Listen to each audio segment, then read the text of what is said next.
Josh, what's the status of the new album?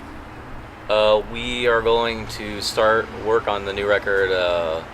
We did a week of pre-production last month, and then we're going back into the studio in May for a week to do a week of basic tracking, which will be, the drums and the bass, which we'll keep, and then from there we'll spend the rest, probably quite a few months into the summer, tracking over that stuff, whether it be guitar and vocals and anything for that matter.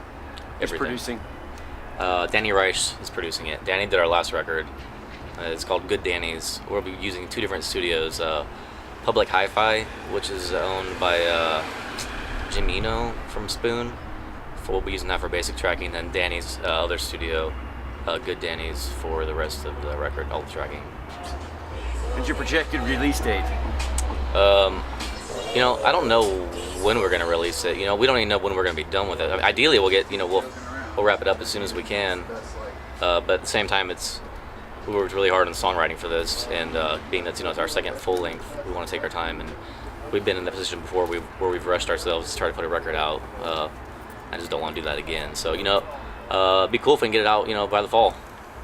Last time I talked to you, I asked you what was going to be the deal with this one, differences between this one and the last one, and you said it's going to be more focused. So far, would you say you've kept your word on that? Yeah, it's definitely more focused, like songwriting wise and sonically and stuff. We've definitely focused a lot more on, kind of having that traditional country type feel to it, as well as the more spaghetti western aspects of the band.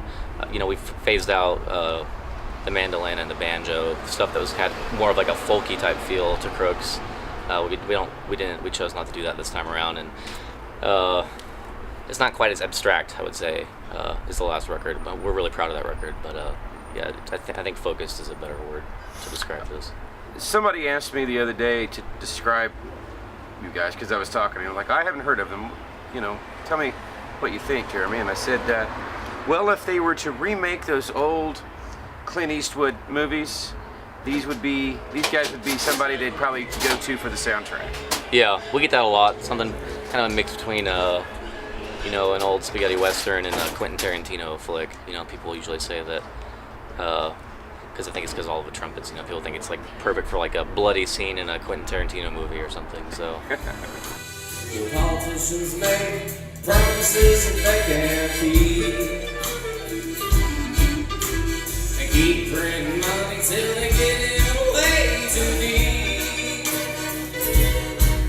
It's the same old lesson they never learn. The teams are working on their next turn. The politicians keep making fools out of you and me. It's been that way since the get-go. It's been that way since the get-go. It's been that way since the get-go. Lord, it's all